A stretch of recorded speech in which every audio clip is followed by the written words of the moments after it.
നമസ്കാരം. കിറ്റെക്സ് ഗാർമെന്റ്സ് ഉടമ സാബു ജേക്കബിനോട് വ്യക്തിപരമായി എനിക്കുള്ള കടപ്പാടും ഇഷ്ടവും ഏതു സാഹചര്യത്തിലും മറക്കാൻ കഴിയില്ല. 2023 മറുനാടിനെ വേട്ടയാടി പൂട്ടാൻ പിണറായിയുടെ പോലീസ് രംഗത്തെത്തിയപ്പോൾ കൈത്താങ്ങായി നിന്നത് സാബുവായിരുന്നു.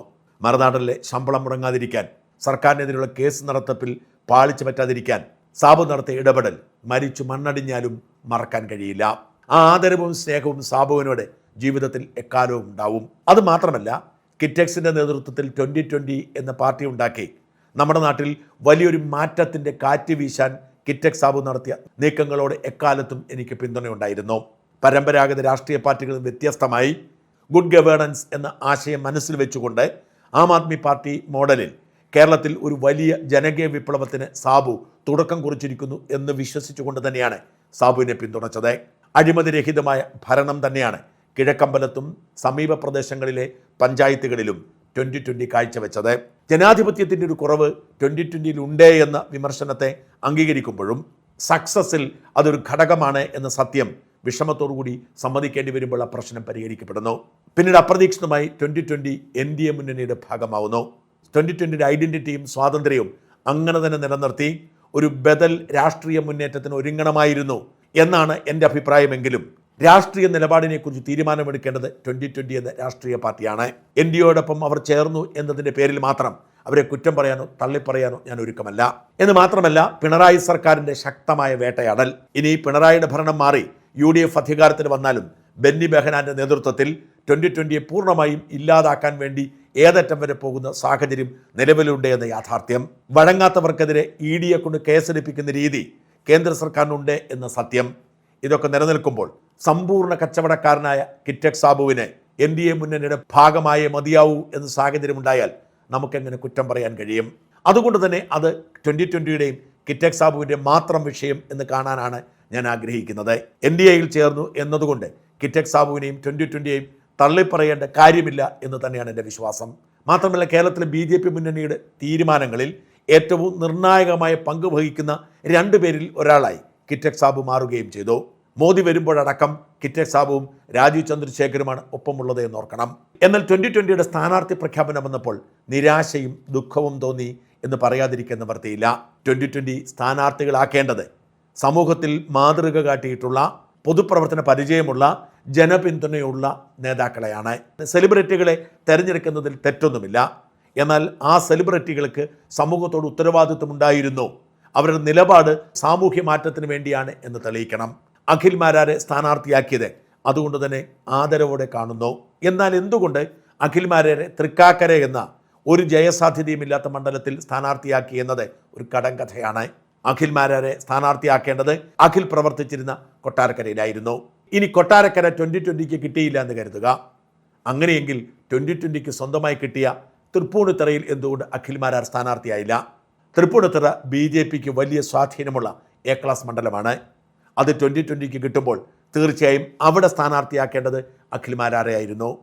BJPക്ക് വലിയ സ്വാധീനമുള്ള തൃപ്പൂണിത്തറയിലും ഏറ്റുമാനൂരും ഒക്കെ യാതൊരു സാമൂഹിക ബോധവുമില്ലാത്ത ചില സീരിയൽ നടിമാരെ കൊണ്ട് പ്രതിഷ്ഠിച്ചത് അക്ഷരാർത്ഥത്തിൽ ഞെട്ടിക്കുന്നതാണ്. തൃപ്പൂണിത്തറയിലും ഏറ്റുമാനൂരിലും 2020ക്ക് പറ്റിയ സ്ഥാനാർത്ഥികളില്ലായിരുന്നെങ്കിൽ അത് BJPക്ക് വിട്ടുകൊടുക്കണമായിരുന്നു. ഈ രണ്ടിടത്തും BJPക്ക് കഴിഞ്ഞ തവണ ലഭിച്ച വോട്ട് പോലും കിട്ടാത്ത സാഹചര്യമുണ്ടായാൽ അത് ആർക്കാണ് ക്ഷീണമുണ്ടാക്കുന്നത് എന്ന് കിറ്റെക്സ് സാബു ഓർക്കേണ്ടതാണ്. സീമാജി നായരെ പോലെ സാമൂഹ്യ പ്രവർത്തനം നടത്തുന്ന ഒരു സീരിയൽ നടിയെ സ്ഥാനാർത്ഥിയാക്കിയാൽ നമുക്ക് മനസ്സിലാക്കാൻ കഴിയും. ഇപ്പോൾ സ്ഥാനാർത്ഥികളെ പ്രഖ്യാപിച്ചിരിക്കുന്നവരൊക്കെ ആരായിരുന്നു എന്ന് അവരെ അടുത്തറിയാവുന്നവർക്കല്ലാതെ പൊതുസമൂഹത്തിനൊരു ധാരണയുമില്ല. വോട്ടെടുപ്പിൽ പങ്കെടുക്കാനുള്ള രാഷ്ട്രീയ ബോധം പോലും ഇല്ലാത്തതുകൊണ്ടാണ് 2020 പ്രഖ്യാപിച്ച 4 സ്ഥാനാർത്ഥികളിൽ 2 പേരുടെ ലിസ്റ്റ് വോട്ടേഴ്സ് ലിസ്റ്റിൽ പോലും ഇല്ലാതെ പോയത്. വോട്ടേഴ്സ് ലിസ്റ്റിൽ പേരില്ലെങ്കിൽ മത്സരിക്കാൻ കഴിയില്ല എന്ന പ്രാഥമിക കാര്യം പോലും അവർക്ക് 2 പേർക്കും അറിയില്ലായിരുന്നു. എന്നിട്ട് അവർ ന്യായീകരണവുമായി രംഗത്ത് വരുന്നു. ലക്ഷ്മി പ്രിയ ഇങ്ങനെയാണ് പറഞ്ഞത്: ഇത്തവണ എനിക്ക് ഇലക്ഷന് മത്സരിക്കാനായിട്ട് സാധിക്കില്ല. ഇപ്പോ ബഹുമാനപ്പെട്ട ജില്ലാ കളക്ടറെ നമ്മൾ നേരിട്ട് പോയിട്ട് കണ്ടിരുന്നു. പക്ഷെ എന്റെ ലിസ്റ്റ് അപ്ഡേറ്റഡ് ആയിട്ട് വരണമെങ്കിൽ നമുക്ക് 22-ാം തീയതിയെ എത്തുള്ളൂ. നമ്മൾ 23-ാം തീയതി നോമിനേഷൻ കൊടുക്കേണ്ട ലാസ്റ്റ് ഡേറ്റ് ആണ്.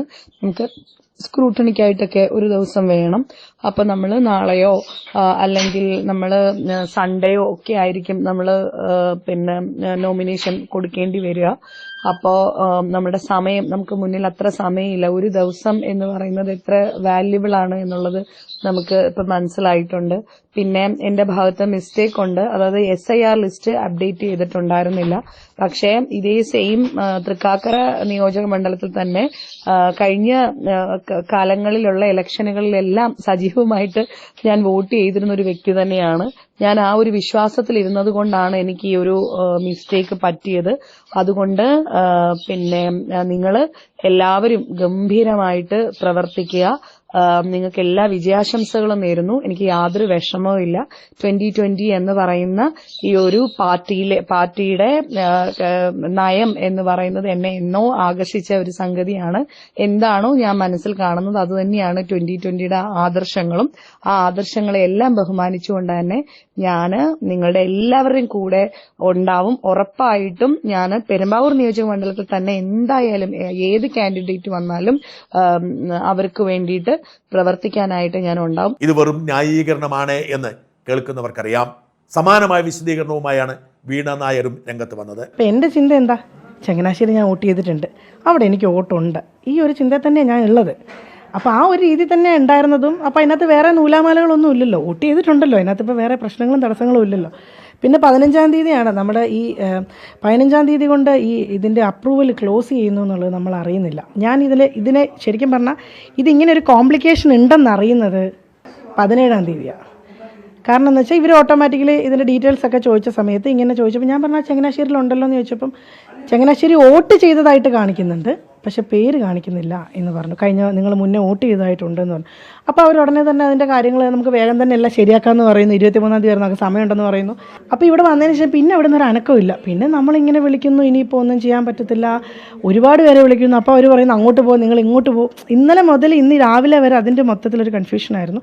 പക്ഷെ എന്തായാലും അവർ പറഞ്ഞു, നമ്മൾ ബിലോയെ വിളിച്ചപ്പോഴത്തേക്കിനും പുള്ളിക്കാരി പറഞ്ഞു നമ്മളെല്ലാം ക്ലിയർ ചെയ്തിട്ടുണ്ട്, എന്തായാലും നാളെ കൊണ്ടെല്ലാം ശരിയാവും എന്ന് പറഞ്ഞതിൻ്റെ പേരിലാണ് നമ്മൾ രാവിലെ ഇവിടെ മണ്ഡലത്തിലെത്തുന്നത്. ഇവിടെ മണ്ഡലത്തിലെത്തി നമ്മൾ രാവിലെ അമ്പലത്തിൽ പോയി തൊഴുതു, ഇനിയുള്ള കാര്യങ്ങളെല്ലാം ചെയ്യാൻ വേണ്ടി തീരുമാനിച്ചിരിക്കുമ്പോഴാണ് പറ്റത്തില്ല എന്ന് പറഞ്ഞിട്ട് ഇതിൻ്റെ മെയിൻ ഒരാൾ, നമ്മുടെ പാർട്ടിയുടെ അല്ലാതെ ഇതിൻ്റെ ഇലക്ഷൻ്റെ ഒരു മെയിൻ ആൾ വേറെ വിളിച്ചിട്ട് ഇങ്ങനെ അത് നടക്കില്ല എന്ന് അയാളുടെ ക്ലർക്ക് പറയുന്നു. ഞാൻ പറഞ്ഞു നിങ്ങളിങ്ങനെ അല്ലായിരുന്നു പറഞ്ഞിരുന്നത്. അല്ല അത് പെട്ടെന്ന് അതെല്ലാം മാറ്റി. ഞാൻ പറഞ്ഞു അതെങ്ങനെ പെട്ടെന്ന് ഇതെല്ലാം മാറ്റുന്നത്? അങ്ങനെയാണ് ഞങ്ങൾ ഇവിടുന്ന് തീരുമാനിക്കുന്നത്. നേരെ ഇനി കളക്ട്രേറ്റിൽ പോകാമെന്ന് പറഞ്ഞ് ഡെപ്യൂട്ടി കളക്ടറെയും ARO എല്ലാവരെയും കണ്ട് ലാസ്റ്റ് കളക്ടറെ വരെ കണ്ടു. ഈ രണ്ട് വിശദീകരണങ്ങളും ബോധ്യപ്പെടുന്നത് അവരുടെ പേര് മനഃപൂർവ്വം ആരും വെട്ടിയതല്ല, അവർ വോട്ടേഴ്സ് ലിസ്റ്റിൽ ഉണ്ടായിരുന്നില്ല എന്നതാണ്. എന്ന് വെച്ചാൽ വോട്ട് ചെയ്യണം എന്ന വാശി പോലും അവർക്കില്ല. പെട്ടെന്ന് സീറ്റ് കിട്ടിയപ്പോൾ വോട്ടേഴ്സ് ലിസ്റ്റിൽ പേരുണ്ടെങ്കിൽ മാത്രമേ മത്സരിക്കാൻ കഴിയൂ എന്നവർക്ക് അറിയാതെ പോയി. ഇങ്ങനെയുള്ളവരെയാണോ 2020 സ്ഥാനാർത്ഥികളാക്കുന്നത്? കിറ്റക് സാബുവിന് ഇതെന്തു പറ്റി എന്ന് എത്ര ആലോചിച്ചിട്ടും പിടികിട്ടുന്നില്ല. ഈ പശ്ചാത്തലത്തിൽ സാബു ജേക്കബിൻ്റെ ഉദ്ദേശശുദ്ധിയെക്കുറിച്ച് ആർക്കെങ്കിലും സംശയമുണ്ടായാൽ അവരെ കുറ്റം പറയാൻ കഴിയുമോ? പിണറായി വിജയനുമായി അടുത്ത ബന്ധമുണ്ടായിരുന്നെന്നും പിണറായി ചികിത്സയ്ക്ക് വേണ്ടി സാബുവിൻ്റെ വീട്ടിൽ എത്താറുണ്ടായിരുന്നെന്നും സാബു തന്നെ സമ്മതിച്ചിട്ടുണ്ട്. അമേരിക്കയിലേക്ക് പിണറായി വിജയനെ ചികിത്സയ്ക്ക് കൊണ്ടുപോയതുപോലും താനാണെന്ന് കിറ്റക് സാബു ഒരിക്കൽ തുറന്നു പറഞ്ഞിരുന്നു. അത്തരമൊരു പശ്ചാത്തലത്തിലാണ് പലരും പറഞ്ഞത് പിണറായിയെ സഹായിക്കാൻ വേണ്ടിയാണ് എറണാകുളം ജില്ലയിൽ UDFന് വലിയ മുൻതൂക്കമുള്ളപ്പോൾ സാബു ജേക്കബ് 2020 തുടങ്ങി എന്ന ആരോപണം. അത് അടിവരയിടുകയല്ലേ ഇപ്പോഴത്തെ പല നീക്കങ്ങളും? ഏറ്റുമാനൂരിൽ VN വാസവൻ ജയിക്കാൻ വേണ്ടി സാബുവിൻ്റെ സ്ഥാനാർത്ഥിയെ ബോധപൂർവം നിർത്തിയതാണ് എന്ന ആരോപണത്തിന് എന്താണ് മറുപടിയുള്ളത്? അവിടെ BDJS സ്ഥാനാർത്ഥിയെ നിർത്തിയാൽ പോലും വോട്ട് പിടിക്കുമെന്നിരിക്കെ സാബുവിൻ്റെ ആരുമറിയാത്ത സീരിയൽ നടി സ്ഥാനാർത്ഥിയാകുമ്പോൾ BJPക്കാർ പോലും വാസവന് വോട്ട് ചെയ്യുന്ന സാഹചര്യം ഉണ്ടാക്കാനല്ലേ ശ്രമിക്കുന്നത്? ഇത് തന്നെയല്ലേ തൃപ്പൂണിത്തുറയിലും സംഭവിച്ചത്? ഇടതുപക്ഷത്തിൻ്റെ സ്ഥാനാർത്ഥിയെ ജയിപ്പിക്കാൻ BJPക്കാരെ കൊണ്ട് ഇടതുപക്ഷ സ്ഥാനാർത്ഥിക്ക് വോട്ട് ചെയ്യിപ്പിക്കാനുള്ള എളുപ്പവഴിയായി 2020 മാറുകയാണ് എന്ന് ആരെങ്കിലും ആരോപണം ഉന്നയിച്ചാൽ എങ്ങനെ നിഷേധിക്കാൻ കഴിയും? ഈ നാട്ടിൽ വലിയൊരു മാറ്റത്തിൻ്റെ ചുക്കാൻ പിടിക്കേണ്ട 2020 എന്ന പ്രസ്ഥാനം, അതിനുവേണ്ടി സ്വന്തം പണവും സമയവും ആവശ്യത്തിലധികം ചെലവഴിച്ച കിറ്റക് സാബു എന്ന ആദരണീയനായ മനുഷ്യൻ എന്തുകൊണ്ടാണ് ഇങ്ങനെയൊക്കെ പെരുമാറുന്നത്, ഇങ്ങനെയൊക്കെ ചെയ്യുന്നത് എന്ന് എത്ര ആലോചിച്ചിട്ടും പിടികിട്ടുന്നില്ല.